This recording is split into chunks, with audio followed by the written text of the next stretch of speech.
Salam alaikum. Welcome. Happy Saturday to wherever you are. How y'all doing today? This is Welcome to the Expat Bros podcast, episode number 7 or 007, right? You'll see on the screen. So I'm here with my main man, half of the Expat Bros duo, Mr. AB. AB, what's going on with you today, man? How's your weekend? How's your week? What's going on with you? Yo, alaikum assalam wa rahmatullahi wa barakatuh. For those who are watching, welcome back. We appreciate your time. We appreciate your energy. I'm good, man. Alhamdulillah, man. Cannot complain. Another weekend, another episode. We're here live. Alhamdulillah. Yes. I heard you went viral, man. I heard you was on TikTok, went viral. Tell me about that real quick. I didn't go viral, man. I didn't go viral. Whatever you heard is for the birds. Viral on Qatar, at least, maybe. Right? I just got caught slacking, you know. I got caught slipping. Okay. No, I'm sure. No. Shout out to the boy. What's it called? Shout out to one of my new friends now. Okay. I was walking in the souk and a brother named Explore with Mo. So yes. his hashtag is Explore with Mo. He also follows us, and he just caught me off guard and started asking me questions. But lo and behold, next thing you know, everyone's watched that video, and I'm on everyone's timeline. So It is what it is, you know? Yeah. If y'all don't know about AB, he's super social. That man's out there. People know him. He knows people. I mean, if y'all don't know, now you know. So I'm not surprised that you were actually out there viral. And I'm scrolling like, what's this? Why is he out there? Like, how's he getting covered? You know, so I'm not surprised, man. I don't know if everybody else is, but that's what's up, man. It was cool to see you on there. And I like how you rep Somalia. I like that. Till the day I die. Passport different, you feel me? Till the day I die. The homeland. I like that. Till the day I die, bro. Yeah, you stood on business. That's my mother's tongue. Yeah, bro. That's my mother's tongue, man. Till the day I die. Somalia, bro. That. Yes, sir. I like that. 10 toes down. I saw you thinking, and for a second you're like, Somalia, boom. Yeah. Like, you dropped it up. You caught that, right? Yeah, I did. He's like Somali bang, you know Somalia, what I mean? So. Bro. Come on, man. Come on. I always joke about. This is my joke that I always say. It's kind of a dad's joke, but I always say this joke, and then I say I'm always Somali, unless I'm flying. Then I'm Canadian. You know what I'm saying? Absolutely, man.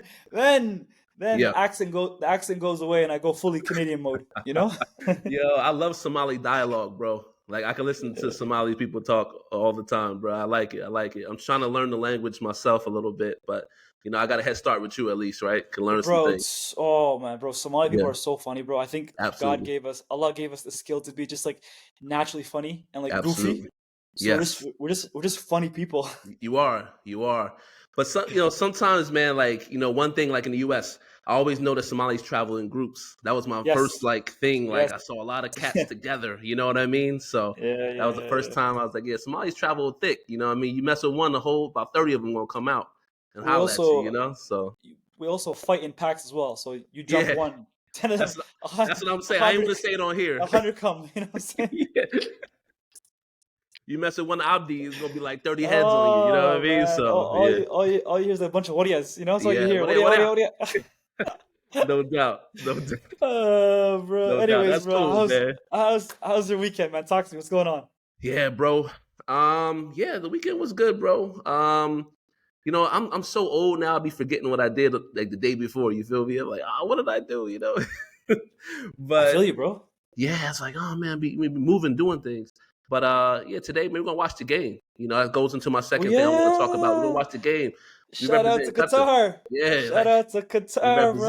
You know what I mean? We actually filming an hour before kickoff. Like literally an hour before kickoff. You know what I'm saying? So we really represent with Qatar. We hope that at the conclusion of this video, and then once you see this, that Qatar is actually it's the 2-time champions, the back-to-back, you know? Drake style back-to-back. We also hope that Sheikh Tamim gives us a week off. You know what I'm saying? I hope so. I hope so. I hope he hears us. You know what I mean? Through osmosis. You know what I'm saying? I hope he hears us, you know? Through osmosis prayers, he just goes up, you know what I'm saying? If we could combine that with like the sports day. Yes. Oh, even a little cheeky 3-day weekend would be nice, you know? That's a vibe. Sunday, Monday, Tuesday off. Yeah. You know what I'm saying? That'd be the vibe. So we'll see. You know? Big fella shift to me, man. Business first on the pitch. You know, then from there, you know what I mean? So inshallah, you know? Inshallah, bro, inshallah. So third thing, It's a nice long intro, but we have a lot to be thankful for, alhamdulillah. So want to say thanks and much appreciation to all the new subscribers on Instagram, Facebook, YouTube. We see y'all. We appreciate y'all. Thanks for looking at our stories, liking our stories, sharing the reels, sharing the content. Really appreciate that. That's all we really ask for. Me and AB just want people to share it. More than anything, engage and share. If you do that, we're appreciative of you, man. We always appreciate you guys. And hopefully you like our content and let us know what you want to see. If we can do it, inshallah, we'll be able to do it, if it makes sense. You know what I mean? So let us know how you feel about it as well. But really appreciate y'all for coming through and really supporting the channel. The fourth thing, let's talk about this. Breakdown of the show. All right, this is most important. So number one, we got a question from AB, the mind of AB. He's a philosophical mixing with the infusion of the dean, So, AB, what's the first question on Itinerary? Then I'll go for 2 and 3. Man, the first question has been on my mind, man, and I like this question because it encompasses more than what it is to be a Muslim. So Islam encourages knowledge and understanding among people of different faiths. In your experience, what are the effective ways to engage in interfaith dialogue that promotes mutual respect and understanding? So I'm going to ask you first of all, I'm going to ask you this question. So we'll come back to it. I'm going to tailor it differently. But basically, I want you to share your personal journey because you're a journeyman. Okay. Not many people know that you're a journeyman, They just see the final product. They see that you've entered. They see that you've entered the door now. They didn't see how long it took you to get to the door. How far was the door? Was the pathway? Did it have light? Was it dark? Was it winding? Was it bending? Was there detours? There's so many questions. You can use many analogies, and people never understand the journey, but they'll see you and they'll clap for you at the end of the finish line. It's I was always there for you, man. I always supported you. It's like, no, you weren't. There were so many times where Are you sure? You sure? Are you sure? You know what I'm saying? So that's the first question I got for you. That's the first question I got for you. I like that, family. I like that. So that's the first question from the mind of AB. That mind of AB has very complex, very detailed. He always thinks about a lot of these things. So shout out to AB for that. Second question in our format is about current events. So the brother Michael Porter Jr. From the Denver Nuggets, the world champion Denver Nuggets, he talked about pay disparity between genders with the Pivot podcast. That's your boy Ryan Clark and Fred Taylor and Channing Crowder, all the boys over there. You know what I'm saying? So shout out to the Pivot. Now, shout out to the Pivot for sure. Now, he was talking about it, and he really wasn't sympathetic, to the cause of gender pay and why it's a big difference between the NBA and the WNBA. But I think there's a little bit more under the hood. So me and AB are going to go discuss our different viewpoints of why there's a gender pay gap and what can be done for the future. And is the history of the NBA an actual playbook for the WNBA? That's another thing that I'll discuss as well. And then the last part of any itinerary of any show that we do, we also have Qatar. We live in Qatar. We work in Qatar. We love Qatar. Right? So it has to be a Qatar-based question in this. This is one of the best questions we asked about Qatar so far. When did it feel like home when you lived in Qatar? Was it an event? Was it an episode? Was it a feeling? When did it start feeling like home for you, being as an expat from the West? And so AB has his thoughts on when that felt like home. I have a particular event that made me feel like Qatar is home, So these are the three questions that we have in every show. It's philosophical, then it's current events, and then it's Qatar. And we always want to mix the deen in there in some way because we're Muslims, right? It makes sense, man. Right? So those are three questions. AB, how do you feel about those lineup of questions today? I think they're great, bro. Let's get it. You feel good about those questions? I feel great. Yeah? All right. If I didn't feel good, I wouldn't be here, would I? Yeah, no. I mean, you showed up because of me. You ain't gonna never hold me, not hold me down. You know what I'm saying? You're always gonna be around. You feel me? But man. I appreciate that. You know what I'm saying? But yeah, I think the questions are good. I think this is actually a really good quality of questions. All right. And so we're going to do a little differently this time. Usually I introduce the first question, but I'm going to let my man AB introduce the first question. I have to.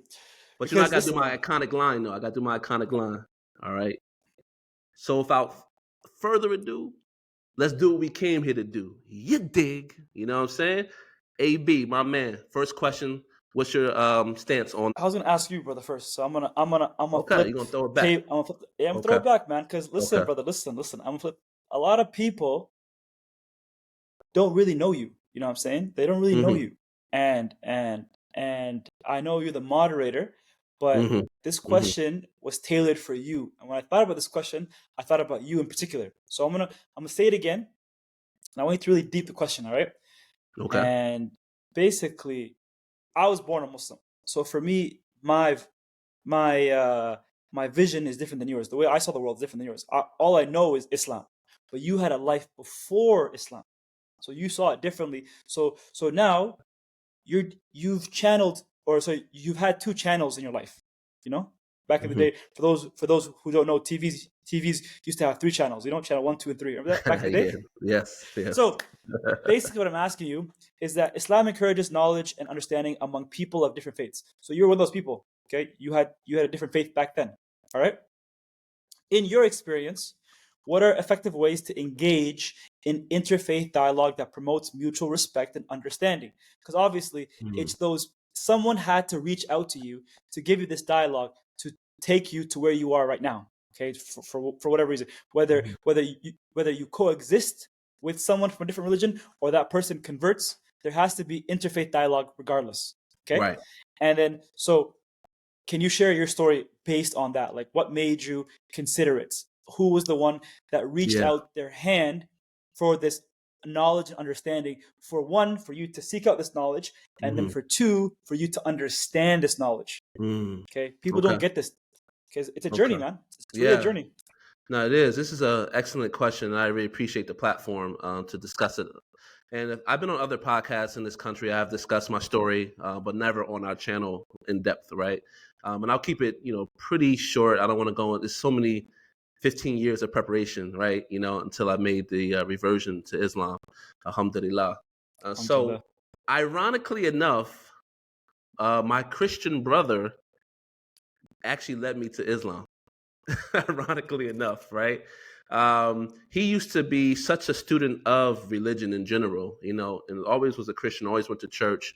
But he would go to New York a lot because I'm from New Jersey in the U.S., right? So New York is not too far away from us, New York City. And so he would go up there and he would get a lot of pamphlets. He would engage in different religious talk with people that were on the corners and on 125th in Harlem. He would just be talking to different people, listening to different people, similar to like a Hyde Park situation, you know what I mean, in London. So he would bring back a lot of information.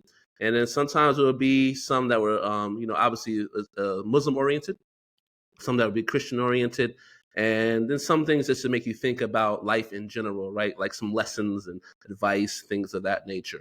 And so part of that was him bringing back some things, and I was a voracious reader, and everything my brother did, I wanted to touch that as well. I wanted to see what was going on with that, So I was exposed to it, and I used to take things and read it for my own.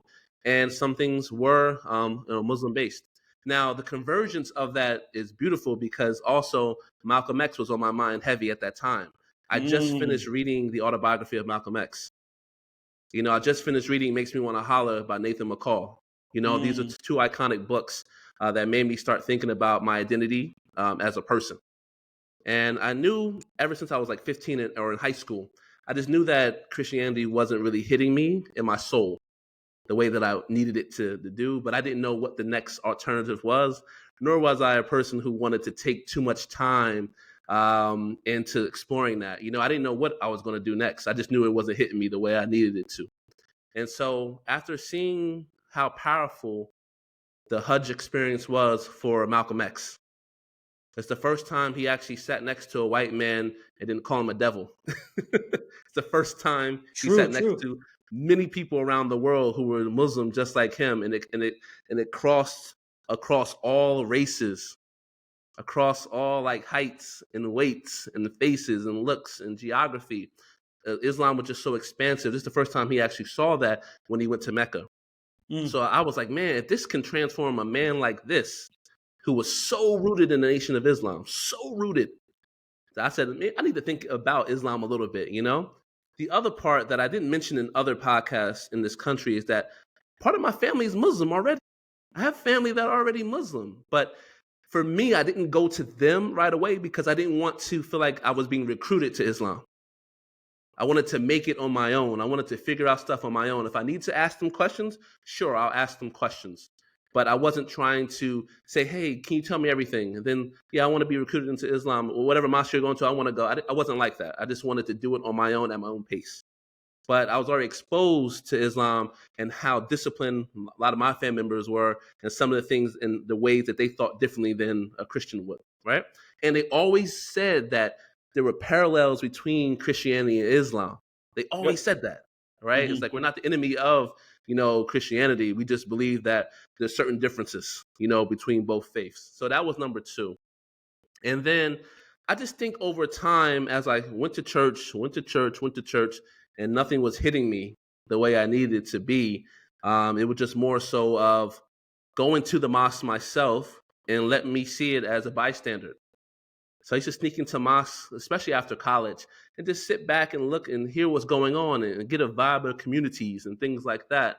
But it took a long time. It wasn't until I went to a mosque in New York City called the Islamic Center of NYU or New York University. That's when that community really embraced me and wrapped arms around me. Wouldn't let me go. Interfaith. Dialogue. Right. It was like, hey, come in. Yeah. We want to talk to you about it. And we don't care where you are in your path. We just want to be able to be an ear to what's going on with you inside of your head, inside of your heart. I think, bro, so let me pause you. I think, bro, a lot of people don't understand, because I want to shed light on one part of your story. Okay. And I think it's so interesting. A lot of people don't understand, especially Muslims, because we don't go through this. Okay, the ones that are born into the religion. You said you would sneak into mosques and just stay there and listen. It takes a different kind of person to just do that and just try to absorb. Or you're on your journey. And the closest thing I can define this moment as is that you're looking for a sign. Whatever it is, you're looking for a sign. You're like, God, whatever stage of life I'm at right now, give me a sign. Like, am I on the right path? Am I doing something right? Because you had faith, but you didn't know where to channel that faith towards. Nowhere. I didn't know where it was going to be, what the next avenue was going to be. It was building up in me. It was toxic. It was building up inside of me, and I didn't know where to go to release it all. Yeah, exactly. Now you would say, okay, go to the mosque and release it. Yeah. But I didn't want to be switching religions all my life. Yeah. So it wasn't like Islam was the only religion I was looking at. I was looking to all different types, but Islam was always always the front runner for me. But I'm not out here trying to switch and move, and every 5 years I'm a different religion and all this other stuff. So that's why it took so much time. Now, the other thing about this Islamic Center that I was talking about, and shout out to Imam Khalid Latif and all the people there in the Islamic Center of NYU. The thing is that they had a segment, I don't know if it's every month, but it was called Conversations. Okay, you told me this. This was an opportunity to speak to other Muslims. And if you're a convert or thinking of converting to Islam, you had a place to have conversations, healthy talks to people. And this was so innovative to me because I never went to a mosque that had these, dialogues. So I was like, yeah, this is kind of cool, man. I'm in the right place. I don't know why I picked Islamic Center. I have no clue. I just went. NYU is very well known. You know what I mean? Like one of the flagship universities in New York City. And so, again, that was very helpful as well. And I had one-on-one access to Imam Khalid Latif, and I was able to really talk to him. And he can understand me a little bit. We're from the same place, New Jersey. And, he went to prep school. I went to prep school. We had our doubts, even though he was Muslim. I had doubts in my religion as well. And I was able to get that one-on-one access with the Imam. Now, how many Imams have so much time, every week to talk with you and just sit down with you for an hour? Not many. Not many. But he did that. And I always will be appreciative of him for doing that. And then the other thing, AB, which is like really, really important. Honestly, when it came to interfaith, I never forget this picture that I saw, and I can't remember what the picture was about, but there was this white man. He was in military uniform. he looked like the white man that you probably wouldn't want to talk to, who probably was maybe a Trump or a Maga, enthusiast. He just looked like that, the persona, right? And the archetype of this person, that's what he looked like. But on the billboard, not the billboard, on the poster board or the cardboard that he had, he said something like, my neighbor is Pakistani and Muslim, and I'll die for them. MashaAllah. And I said to myself, man, that hit me so hard. I'm like, man, why would he feel that way? He looks like the antithesis of someone who would die for a Pakistani or a Muslim. But I think in that conversation, he had said something like, I went to speak to them because I couldn't understand why they did certain things. And then when I spoke to them, I got a better understanding of how nice and sweet these people were, and not like the people that I read in articles, not like the propaganda that I'll be exposed to on TV, not like anything that people fed me to believe. So therefore, I made up in my mind that by having that conversation with my neighbor, who I chose not to talk to up until then, it completely changed my perception of Pakistani people and also Muslims. Facts.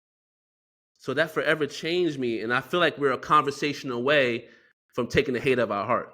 100%. I feel like that. You know what's crazy? You always fear what you don't know. So the whatever these all these dictators of the history books or these government bodies, the first thing you have to do is divide and conquer. It's history's tactic 101. If these two groups are divided, it's easy to conquer them. Why? Because you basically pit them against each other, and that way the propaganda becomes a lot easier to spread. It's a simple tactic, but it's very effective. Okay, and this guy was probably, like you said, looks like a Trump supporter, a Maga-supporter, but he had the ability to think critical and actually put a hand out, create dialogue. And once that dialogue was created, that bridge was there. Once that bridge is there, and then that side also created a bridge as well. And then both parties came together and they said, hey, we're actually not that different. We're actually pretty the same. And as a matter of fact, it's actually our differences that I actually like about you. Yes. Absolutely. It's these things, because I would say, man, most people are the same. It doesn't matter but it's the few differences that I enjoy.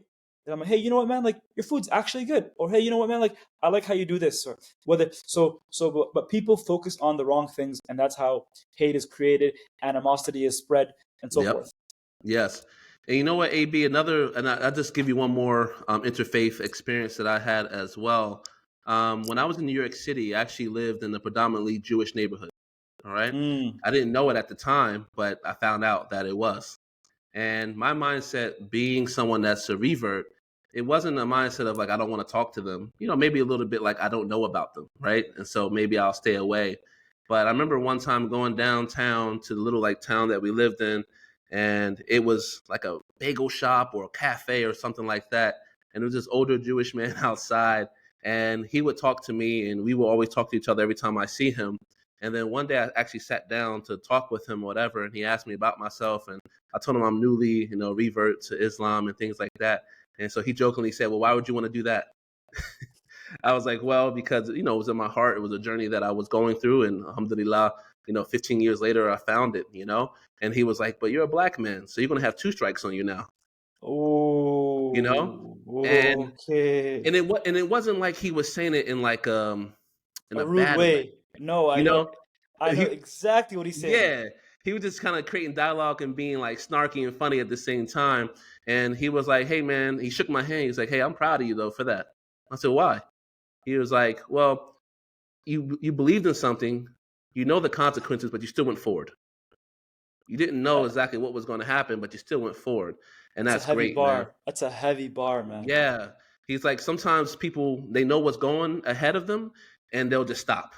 Yeah. You kind of knew what was going to happen, but you said, I still believe in this so much that I'm still going to move forward. Yeah, he's right. And he said, I wish some of my brethren, would do the same thing. Sometimes we just stop and whatever. And I was like, well, what is it like being a Jewish man? And then we got into why he's here in New York instead of going over to, over to the Middle East or whatever.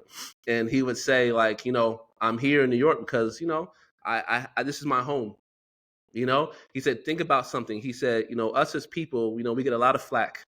Muslims get a lot of flack, but we all really believe in similar things, and the fact that we can't be brothers, sometimes it hurts me. He used to always say that it hurts me because we're sitting here right now. We're defying all odds. We're defying what the papers say. We're defying what TV say we should do. We're defying what everyone else says we should do. And we're just sitting here talking. We talk almost every week. And so to me, it was like, that made me open up my eyes to like, well, maybe, my Jewish brothers, Christian brothers, and Muslim brothers, we're all brothers. You know what I mean? We just have different interpretations of things. We just don't believe in certain key things, but doesn't mean that I should throw out everything, the baby in the bathwater, just because, we don't agree on certain things. And that's what opened my mind up to really just accepting everyone, because that's who I am in general. Doesn't mean that's going to infringe on what I believe in. Yeah. You can still believe in what you want to believe in. Doesn't mean I can't talk to you, understand you a little bit more. You know what I mean? And so that set the seed for interfaith dialogue for me, but it would never change how I believe and how I feel, because as I said before, I didn't want to jump around to many religions. Once I made this move, this was going to be the move for life.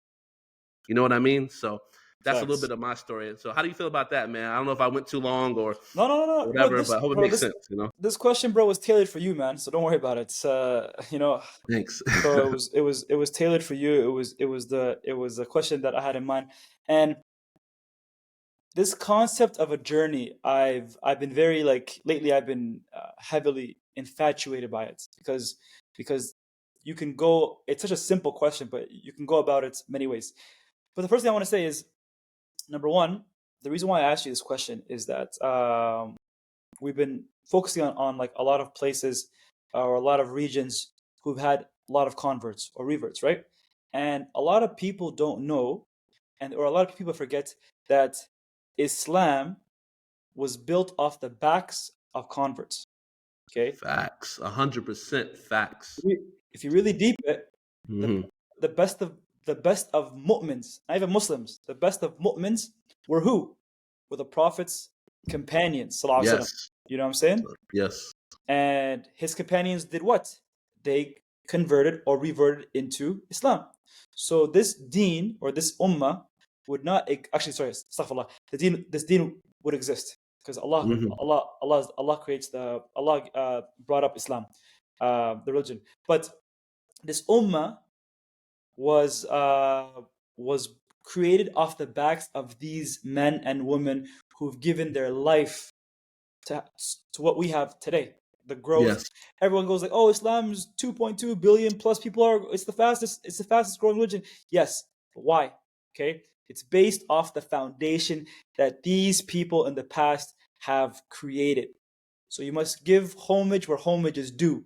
And the reason why Islam is because of these converts, and that's why converts, when they see it, they believe it. Okay, there's a reason why where you had unimaginable faith and you had nowhere to channel it, but then when you found where to channel it, it's like finding the right key, the right lock to your key. Once you found it, it fit perfectly, and that lock was the right lock. Okay, absolutely. That's number one. Number two, when it comes to interfaith, man, interfaith is such an interesting topic because in the Prophet's time, sallallahu alaihi wasallam, after they left Quraysh, they went to Medina. In Medina, there was many faiths there. Okay, there's many faiths there. There's Jews there. There's Christians there. There's many faiths in that area, right? Sorry, in that city. So now you're in a new place, and only the Ansars are Muslims. But there's the Jews there, there's the Christians there, there's all these other faiths there. So now you have to establish an ecosystem where everybody is communicating, understanding each other. And it's very difficult when Islam's a pretty brand new religion at the time, I believe like he was 13 years giving da'wah in Mecca, and then now he's in Medina, and then it's different, bro. It's a different mentality that people don't understand. So the dialogue has to be in a way where everybody has to be cohesive. They have to get each other. They have to make sense. And And religion, there's two things that always make people always like feel awkward. One of them is religion, and the other one is politics. You know what I'm saying? Yep. Those are the two things that make people feel awkward. Absolutely. So how you go about it is very important. But at the same time, religion and politics is the two things that make people actually come close as well, by the way. It's weird. Especially religion, okay? When I have, like, you and I are not blood related. We're not even, like, not related by blood, not related by marriage. We're not even close, blah, blah, blah. But because we're both Muslims, we feel even closer than blood. Facts. You feel me? 100. And so that interfaith, and then now you have to that's one thing. But then now the Prophet ﷺ, which is the greatest leader of all leaders, now has to navigate through all these other religions, because now he's come, and obviously with the guidance of Allah and the help of Allah, he did it amazingly, of course, and you see it, and that's why on your journey, especially when it comes to converts, on your journey, it made sense. Now, on the flip side, yes, I want to hear about this flip side. Yes. On the flip side, as a Muslim, seeing it from the inside out, okay, you saw it from the outside in. I saw it from the inside out, okay. Yeah. I have the blessing of already being Muslim, so I don't need to. I didn't struggle like you did, okay. If you were to call it a struggle, but let's say, for lack of better terms, it was a struggle. I don't say things are struggle anymore. Yeah. But lack of better terms, it's a struggle. For me, I was born into it. All I know is Islam. So I didn't have to search for things. I didn't have to go to different, like, I didn't have to go get a menu and test out different things until I liked what I liked. So I don't know it. I can't say I know it, but it is imperative for all Muslims that when there's someone who is searching this path and they need help, like the sheikh that helped you at the NYU, okay? That sheikh saw it, and he sent you a lifeboat, and he did it, and to the best of his abilities, with the help of Allah, you are the product of him and Allah. You know what I'm saying? Like, you, like, so obviously, no pebble is unturned without the permission of Allah. So Allah gave him permission to see you, to see what you're going through, to understand what you're going through, to have the knowledge to help you, and then to execute a plan that made you who you are right now. And so as Muslims, we have to do a better job in looking for these kinds of opportunities, because now, shout out to the sheikh, who knows how many brothers he's converted or sisters. Probably, yes. And he's getting, until this day, he's getting hasanat. So yes, my guy has a money printer, you know. he has a money printer in the akhirah, and it's been cashing out, you know. So bless him, man. Bless him. Yes. You know. I have a question for you, AB. When you have these interfaith dialogues and conversations, are people who have been born Muslims, are they afraid that they cannot have these interfaith conversations because they feel like they would be like giving up or sacrificing some of their religion because they're having conversation with someone else who is not part of being a Muslim? Like, explain that, because I've heard this, or I've seen this with my eyes, where I feel like people are reluctant to have a conversation with Christians or with Jews or with any others, because they're like, oh, I don't want to even talk to them because I may, muddy up my, deen or whatever. I don't know. It's not that. It's that I'll tell you the truth. The thing is, I want to hear it, because I've seen this in my eye a little bit. Sometimes when you have these interfaith, it sounds scary, but sometimes when you have these interfaith dialogues, the other side might use a reverse Uno, and then they question you, and it shows you how shaky your foundation is. You know what I'm saying? Like, they might question, and then they're scared. They're scared that when they get questioned about these questions, that they don't have the answers, and then they start questioning their faith. So sometimes it's rather than having these interfaith dialogues, they rather just avoid it. But obviously, I get it too. I understand because you don't want to be put in a sticky situation, and then later on, like you're clipped up, or nowadays everything's recorded and you're a sound bite. True. And then like just people nowadays have so many other vindictive what do you call it other motives to think of something. And so these people would rather, bro, even these big sheikhs get soundbited, you know what I'm saying? So when these big sheikhs get soundbited, and then these sound bites, they might clip it up in a way where the sheikh said something, and they'll be, oh, I told you this guy said this, that. And then, so who am I so that's how they think. And I understand it. I get it. But you have to understand that, number one, Allah rewards you for your intentions. Number two, don't go into a situation knowing that you don't have the proper ammo. If I'm a soldier and I don't have my gun and I don't have this, and you wouldn't see me stepping onto the battlefield, So make sure whatever battlefield you're going into, you must know what you're saying. You must have facts. Like don't be living in this this new information era, because Denzel said it the best. He's like we live in a time where you're over informed or you're misinformed.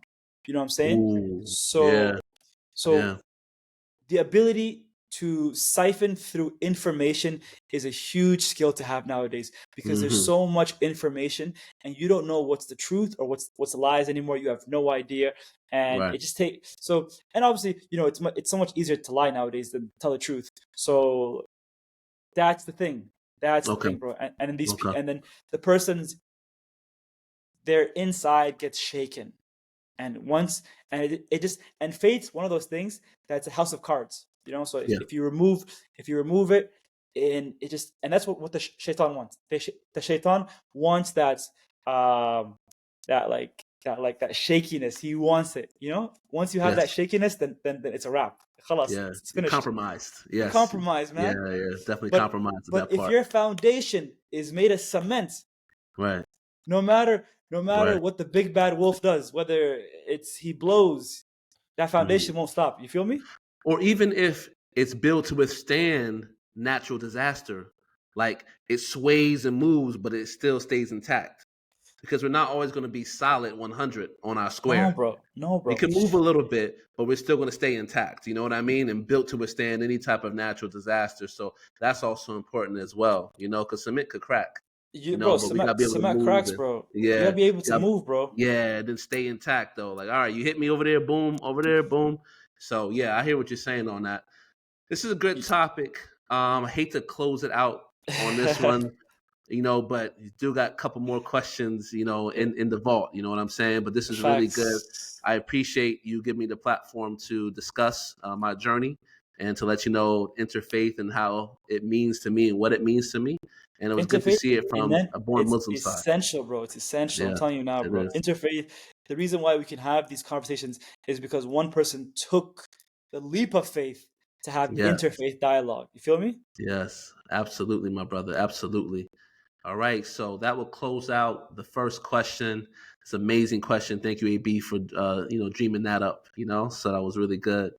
So now we're on to question number 2 out of 3. This is our current event question. Ooh. So the brother Michael Porter Jr. from the world champion Denver Nuggets, right? One of the key components to that championship run. So this is an NBA player, pretty high profile NBA player. He was on AB's favorite podcast, the Pivot Podcast, and he was talking about the differences of the WNBA and the NBA. And what came up was a hot topic conversation with different landmines and things like that to dance around, which was gender pay gap and why it exists and is it justified to exist.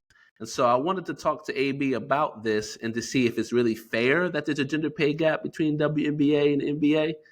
And is this also spanning across all industries, or is just the WNBA, NBA, right, that they have this issue? And so, AB, I can go first if you would like, and I could talk a little bit about this. You do you, bro. You have the facts. I have the stats. I'm gonna bring some facts to the table a little bit. All right, so bear with me for a little bit. Let's get it, man. All right, so as you guys know, between myself and AB, we're big NBA fans. We're big basketball fans. All right, so I'm gonna give you a little bit of history on this lovely game, this lovely global game. All right, so before it was known as the NBA, it actually started in 1946. Okay, so that's the first thing. So this has been around for more than 75 years. By a Canadian. By a Canadian, Dr. James Naismith, my man. You know, shout out to Dr. James Naismith, Canadian on the board. You know what I mean? But look, it makes sense, right? Canadian guy, you know, we have a Canadian team. You know, it makes a lot of sense. But back in those days, it was a very humble beginning. All right? So let's check some of the stats out. Very humble, right? So 11 teams were in the inaugural NBA season. It wasn't even called the NBA, you know, in the inaugural season, right? 11 teams, 160 players. All right. So now compared to 30 NBA teams and over 400 players in the NBA right now, right?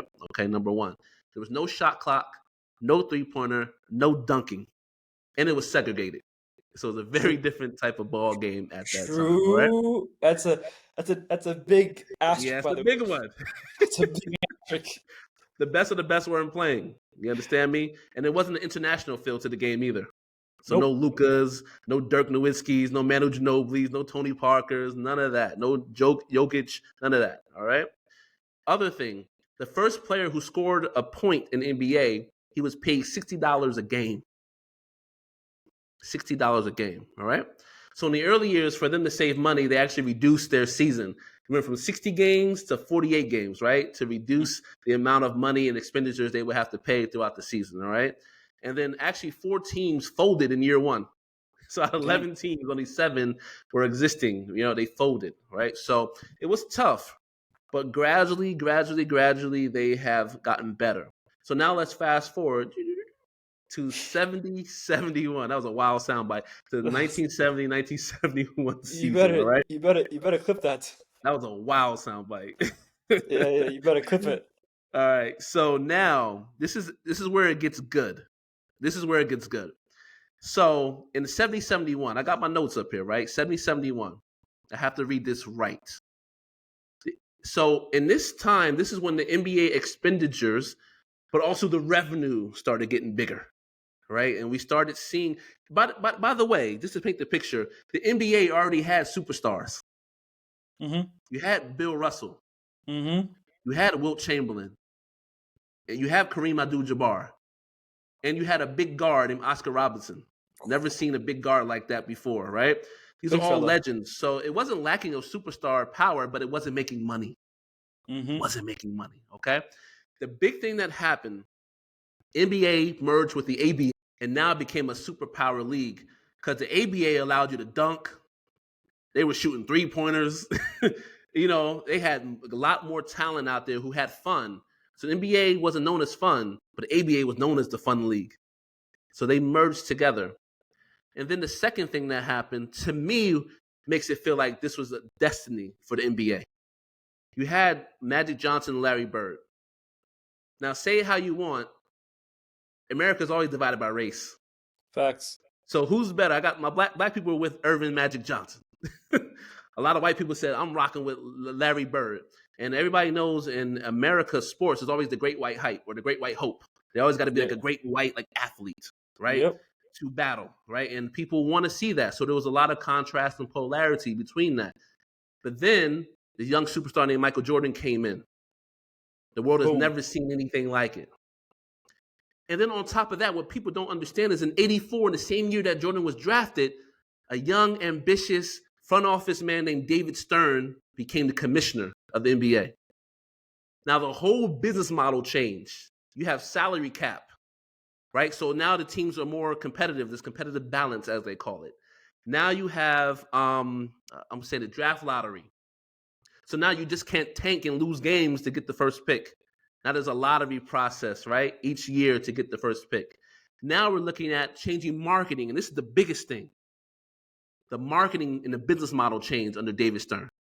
We need to make it more global and expand the game. That's another thing. He was a master negotiator. I think he was a lawyer by trade. He was lawyer, yeah.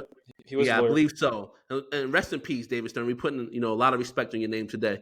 He negotiated great TV deals, right, for the NBA. NBC back then. Yeah. Yes. It's just very interesting. Like David Stern really should get more credit for the turnaround of this league. And again, that's the breakdown of it in terms of the NBA. Now let's go to the WNBA. Okay? Let's go to the WNBA. In my estimation, and I don't know if I'm going to say it in a way, whatever, the NBA suffers from a gender gap pay because of its business model. It's not that the players aren't good. And AB might feel differently. It's not that the players aren't good, because there's been studies about competitive balance. No one cared about competitive balance back in the days. The Celtics were winning 8 championships, 9 championships in a row. No one cared about that. They did a study on dunking. And in dunking, does dunking make more money because people are dunking? No one cared about that in the NBA. Maybe because dunking, because everyone can do it. But maybe there's something to it in the WNBA. But this was a study in the NBA that dunking did not increase total revenue. Okay? Now, NBA, in my opinion, has an opportunity to expand its fan base.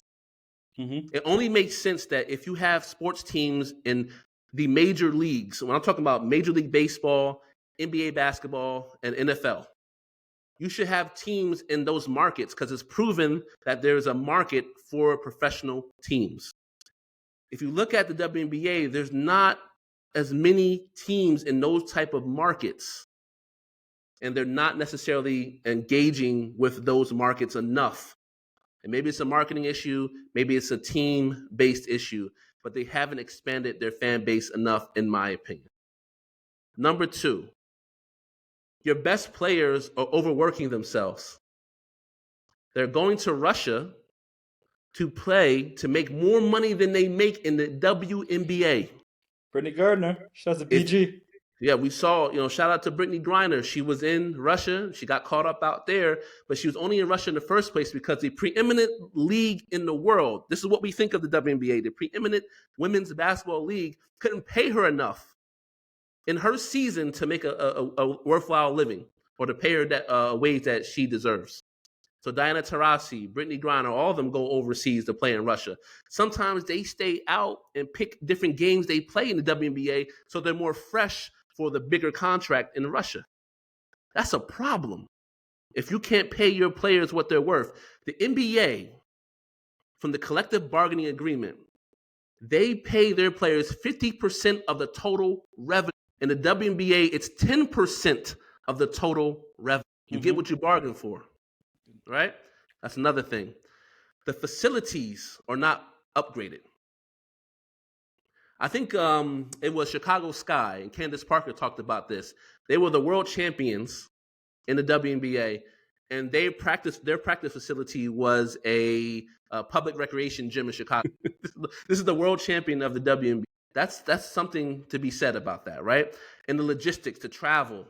Candace Parker also said, I think in her 14th or 15th year, and when she was playing with the Chicago Sky, for the first time in her career, she had her own locker. I mean, this is interesting. So I don't know how much money they're putting in, but I will say, out of all those things, they are losing money. They've been losing money every single year. But here's the caveat, and AB, I want you to jump into this part. David Stern was the same man who made the NBA profitable and global. Now, the WNBA was under his leadership as well. How come the WNBA hasn't become profitable with the same man who figured out marketing tactics and had the star players to market and to go global? How come he did not do the same thing with the WNBA? Was it his fault? Was enough attention paid to the league? That's my question. If he had the magic for that, make another Jay-Z, make another Hove. Or am I wrong and short-sighted for saying that? Can never be imitated. You know what I'm saying? Yo, but listen, this whole NBA, WNBA pay gap, I think it's like bogus, to be honest. I can go at this in many ways, but I'm gonna keep it strictly business. Okay. All right. Just business. I'm not touching this whole gender thing. Okay. This is strictly business. Okay. Now, obviously, the growth of the NBA has been like spectacular. We've seen it. I grew up in the 90s. I was called, so I've seen Michael Jordan. I've seen the when David Stern came in. I've seen all these things. Like I've seen the players, the lottery picks. Excuse me, the lottery picks. I've seen how Kobe Bryant, I think, was one of the last players fresh out of high school that they brought in, and then sorry, not Kobe, LeBron was, and then they got and then they put the college rule, and then now the college rule is gone, and then now with like Adam Silverman. So I've seen it. Now the WNBA is a subsidiary company of the NBA. Okay, so it's a sister company of the NBA.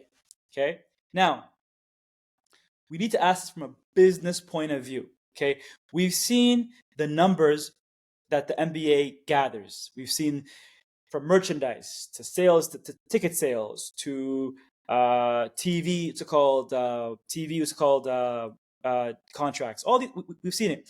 So if you really understand business, 50% isn't a lot, because those are the peanuts. Like here's the NBA players get paid so much. No. They've made so much money that they can pay these peanuts to us. Yes. To me, 100%. To me, the average. And Shaq said it best. He goes, "I'm rich. The guy signing my checks is wealthy." That's who you want to be. That's who you want to be. Shaq said it, and it went over people's head. Okay. Yes. We, as the average civilians, yes. Oh my goodness, they're making 20 million a year. 32 million. Oh. You know, bro, to us, because we are at the bottom of the bottom. So everything looks big when you're looking up. You know what I'm saying? Yep. You know? So now these guys are making so much money that they can break off 50%. But that 50% probably is nothing, bro. That 50% is probably just the ticket sales or the TV contracts or the merchandise. It's nothing. You know what I'm saying? And I'm saying this as someone who has nothing. Because if you look at it from a business point of view, it is that. Now, let's look at the WNBA, okay? And I'm going to answer the last question you asked at the end regarding David Stern.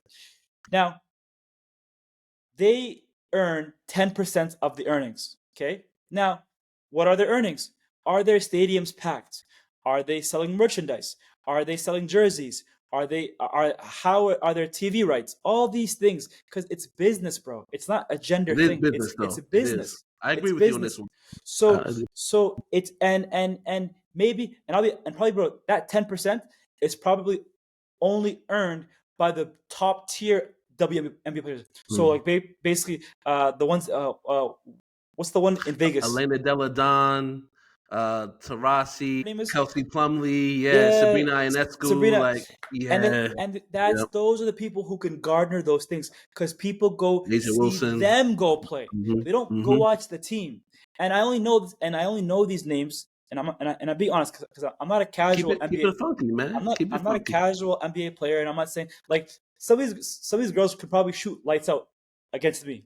I'm not gonna lie, but this is their this is their whole life. They live, breathe, eat basketball, so they should be able to shoot lights out. Okay, but the thing is, these names are the ones that garner these big prices. So they make 10%, 10% of the overall earnings. So even this big player like Kelsey Plumlee, who has a name for herself, can only earn 10% because the earnings aren't that high. So we have to look at it from that point of view. Mathematically, the math has to math, you know? And the math ain't math. The math ain't math. I don't know. So you're saying that the league is subsidizing, bro? The NBA is subsidizing the WNBA, right? Bro. That's what you're saying. Okay. Yo, I only know the WNBA because one, the biggest fans of WNBA are NBA players. They're the ones that are always trying to advocate for WNBA. You know this. Yeah. I've seen it, and I only know these. And I only know these players, these WNBA players, because NBA players talk about them. Oh, check out what's it called, BG. Oh, check out Kelsey Plumlee. Like, and then once in a while I'll see a clip, and I'm like, oh my god, that's nice. Like she's actually she's smooth. She has a nice cross. Like, oh, that's a nice form. All these things, you know. But I don't go out of my way. Now the question is why? Okay, why do I not watch WNBA games? Okay, and the honest truth is, it's not exciting, bro. It's not exciting. Why not, though? It's the same basketball you see. No, it's not. Minus all the dunking. It's not, bro. But why? It's why not. is that though? I'll tell you why, bro. What is tell you missing? It's there's. I remember there was who said it best? I think it was like Shaq. Shaq said it. I think it was Shaq, probably Shaq or maybe it's either Shaq, KG, or talking about the dunking, right? Lowering the rim, dunking. Yes, yeah. 9-foot rim. Shaq said it. Shaq said it, right? And bro, there's no level of entertainment, and I'm not saying all NBA players, because when I watch, like for example, that one girl, Sabrina, what's her name? Ionescu, I think. Ionescu. Sabrina Ionescu. She's sick. New York Liberty. She's nice. Yeah, she's nice, bro. She's nice, bro. Bro, Sabrina Ionescu, bro, is pulling from deep. She's nice. She's nice, Absolutely. bro. Like she's nice. But nice. But remember, basketball is a team sport. It gets boring. You know what I'm saying? So correct. There's no, bro. There's the when Shaq said, "Hey, I think if you lower the nets and you guys started dunking, then you would probably have more." And he's right, bro. Because when you watch the guys, even a team like the Pistons, for example, okay, I'm pretty sure if you were to take Sabrina Ionescu and put her on the Pistons, she would be better than most of the guys there. You feel me? Skill wise, because talking about skills, because talent is different than skills. Because she could be skilled just as much as they are. Yes, but somebody could be Vince Carter talent. Yeah, you're right. You can't take that. You know what I mean? But there's something about the men who are more. It's more aggressive. It's more contact. It's more. It's more what's called fast pace. It's all these things. Like the ball moves so quickly. That's entertainment, bro. Like, you don't know what's gonna happen next. Like like even a team as low tier as Pistons this year, like. There's still like there's tenacity, there's movement, there's pushing, there's shoving, there's trash talking, you know. So there's all these things, and there's all, so that's adds to it. When it comes to the girls, they don't have that yet. They don't have it.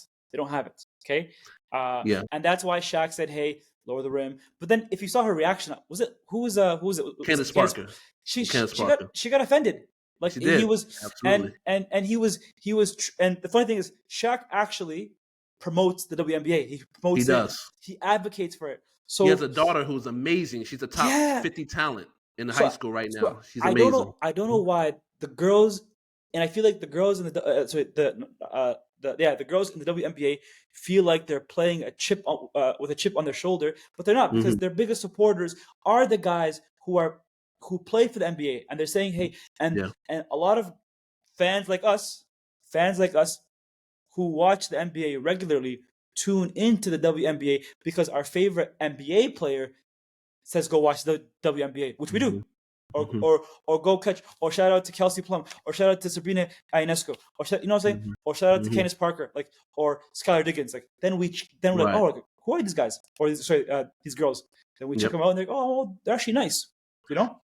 So AB, let's say this: if the WNBA has been failing to produce a profitable league, right? Because these teams are under the, I guess, control of the NBA, right? Like under control. So does it mean that they now have to go get new ownership? No, it doesn't. Maybe they should break away from the NBA, find another business model with someone else who can come in under new management. They will not, because I'll tell you. I know they won't do that, but it does beg the question that they should if they want to become profitable. No, they've been starting to revolutionize the NBA. You know this.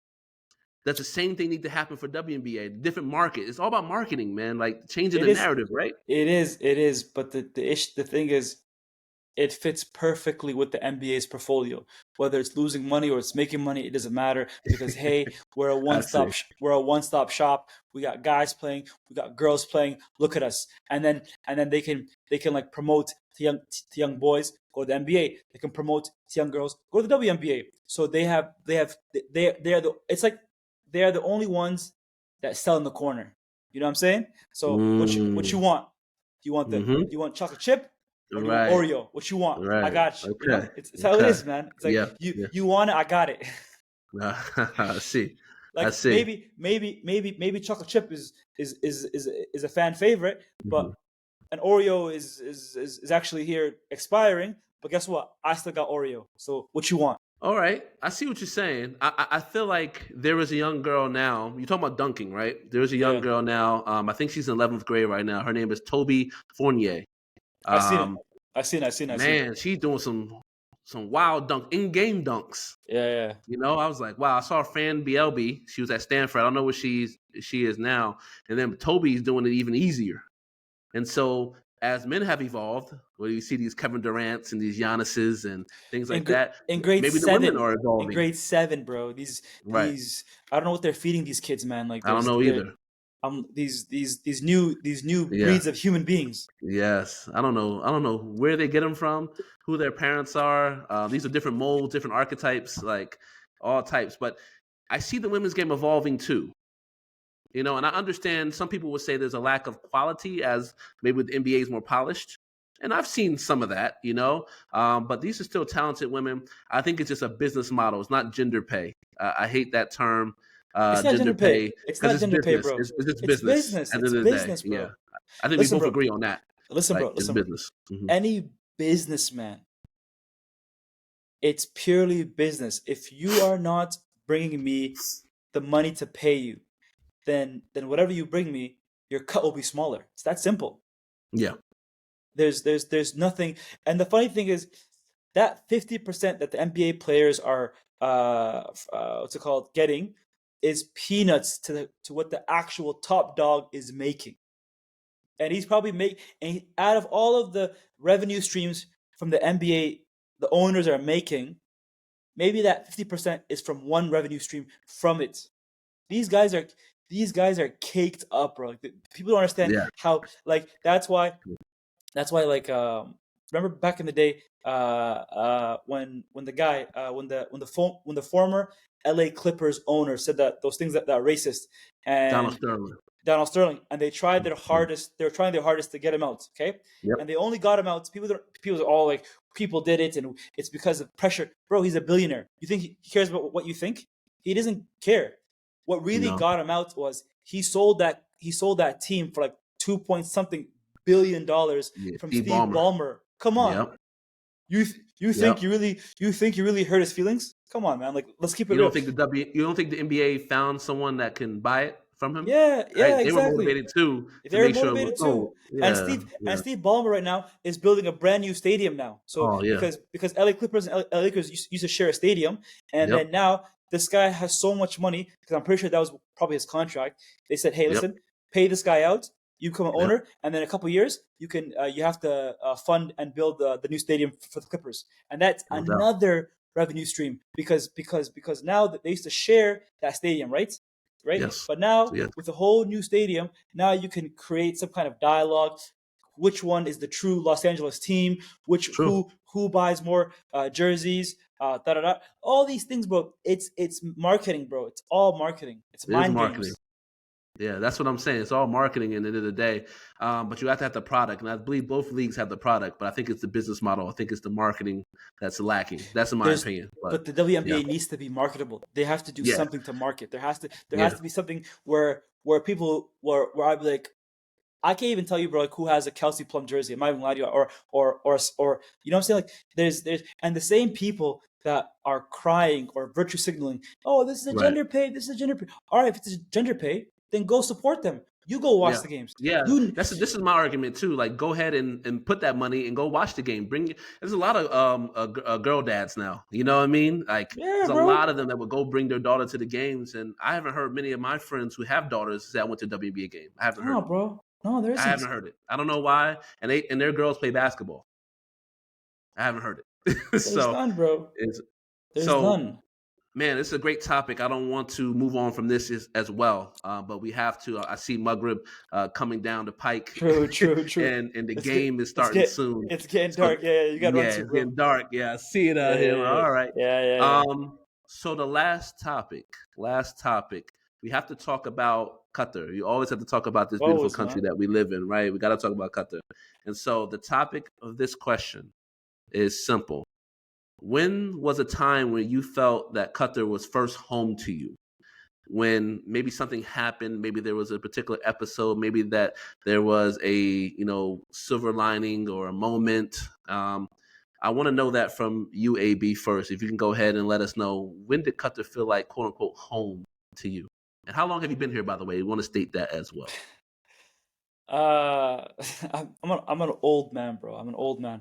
pretty much a local right now. I've been here for I'm in my 6th year now. Wow. So I'm in my 6th year of being in Qatar. Wow. It's good, man. It's done me good. The ups, the downs, the journey, as I always say.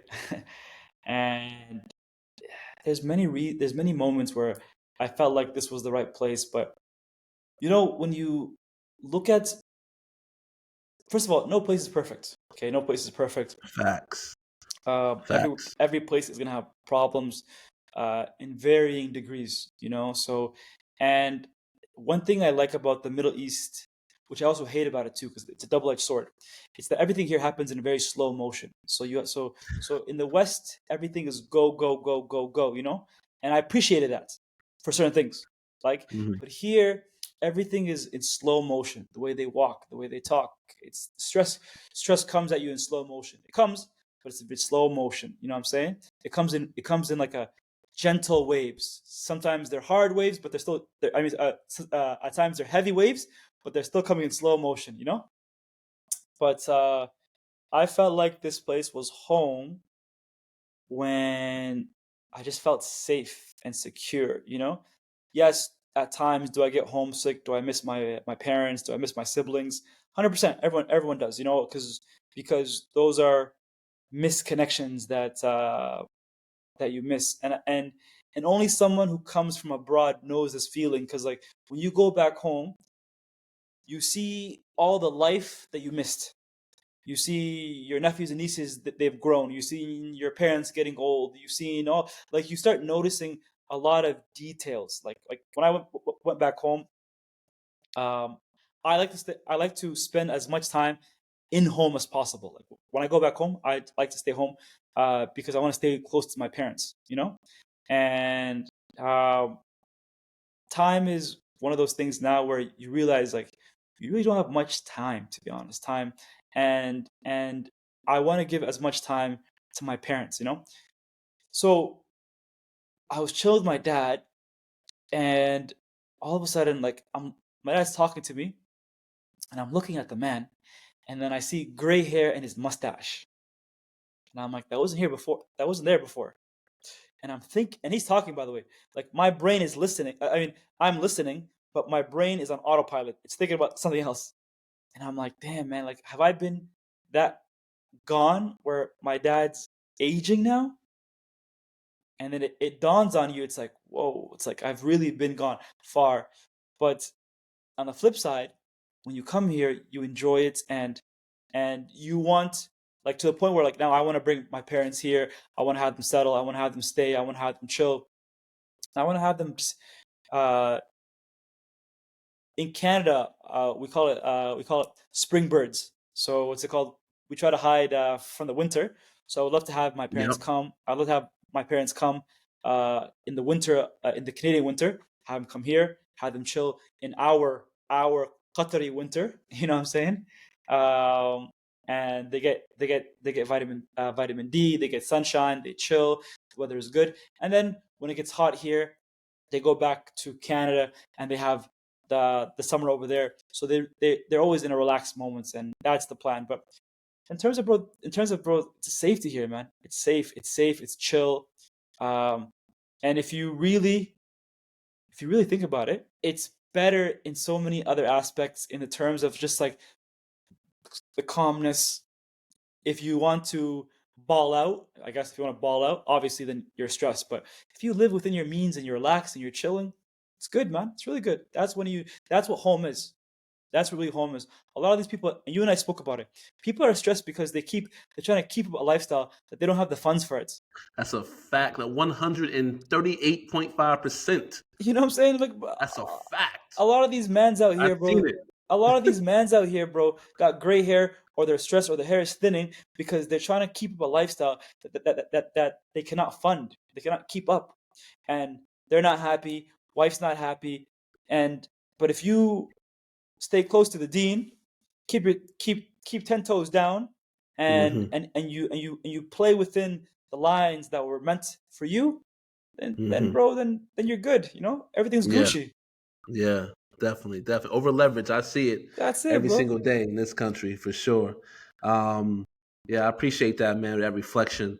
For the sake of time, I'm going to go ahead and jump in, give my reflection, try to keep it to 5 minutes because we're both yappers. We both can yap about Qatar and all these other subjects. So, we are. Yeah, I'm going to try to keep it a little bit. For me, I would say it's just one moment that really made me feel like, man, I'm home. So I remember getting to this country in 2017. And within 2 weeks later, it was the blockade. Right? Got here in May. June 5th, 2017 was a blockade. And we all know the countries that blockaded Qatar. And I said to myself, well, what is Qatar going to do? I just got here, man. Like, hope that we're going to be okay. Hope that they're diversifying. I really didn't know much about the government or what the outlook of the country. And I was very impressed to see how, even though 90% of their exports were food, right? They end up making more local production and investing in local production of food and agriculture. I remember that. Yeah, true. You're right. And I would just think about Balatna. That was a dream. That's now a reality. And I was just so happy to see them thinking, like you say, you know what? We don't believe these terms, so therefore we're not going to capitulate to them. And to double down, we're going to build from within. Shout out to the SAT word, capitulate. I see you, big dog. Hey, you know what I'm saying? I wasn't the best SAT student, but that word always stays with me. You know what I mean? So they didn't capitulate, and therefore they built it from the mud, all money inside eternally, and built everything that they can. And they partnered with great countries like Turkey and Oman and Iran and Morocco and India and Somalia. Somalia in the building, right? So many other countries that partnered in and say, hey, we'll help you. We'll fill in the shortage of food and the gaps of different things that you guys don't have. And we'll be there with you. And through Qatar's diplomacy and their international relations and things like that, they proved to be something that was worthwhile during that time, right? They lost an estimated, I think, 43 billion Qatar lost. But still, they gained so much. So by the time the pandemic hit, they were already geared to supply chain issues and how to work around that. They were already geared to the cutoff of trade routes and how we can be, more creative and innovative, to make our own or to have alliances with other countries that can fill the gaps that we have. And so that actually helped them mitigate a lot of the concerns that other countries had when the pandemic happened. So this was a blessing in disguise. And the way that the country moved and mobilized and stayed 10 toes down.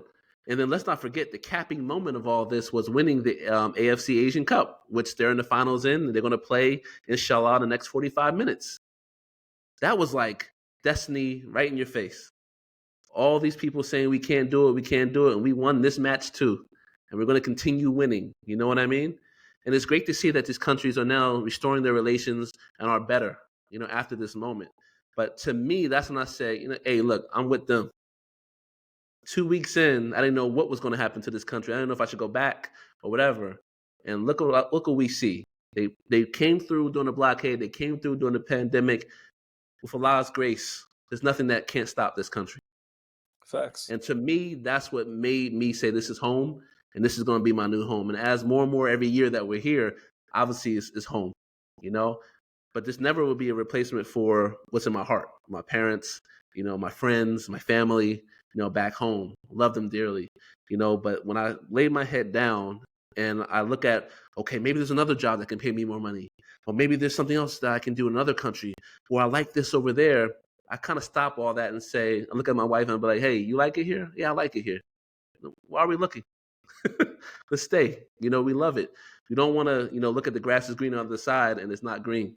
Facts. That's right. Bars. It's super green here for us. Alhamdulillah. Bro. You know what I'm saying? So it's like now we're good. And that's what made it feel like home. And so hopefully that makes sense to everyone. And maybe there's other people who have the same sentiments. If you do, drop it in the comments, man. I want to hear like why people feel like Qatar is home. And hopefully for you people that are thinking about coming to Qatar as expats or even just visiting the country, hope you feel the same thing I feel. You didn't go through it like we did, right? Me and AB did. But what I will say is that you'll feel some of those same things and you'll see some of the same things that were produced from those tough times, right? as Islam breeds through hardships, Qatar also breeded, great things through hardship as well. You know what I mean? So there we go. But that is the end of our show. It is 5:20. I see. I'm gonna give you a Somali word. I see the Sajayed ready for me to go pray. Sajayed. Come on now. Don't make me buzz on Somali words now. You know what I'm saying? The Sajayed. You know what I'm saying? So it's time for that. But go Qatar, go Qatar, go Qatar. Hope you win. And, good game, also to Jordan as well. I feel like whoever wins today, we're all going to be happy. We're all going to be good. There's nothing like Qatar winning this Asian World Cup. AB, what is your parting thoughts before we go today? No, man, it was a good show. Good show. Yeah, good it was. Good gems. Yes. And like always, make sure to like, subscribe, follow, and always engage. We're always welcome to feedback, whether it's good, it's bad, it's ugly. Send it our way. Don't matter. Absolutely. Well, signing off, episode 7 of the Expat Bros. Peace.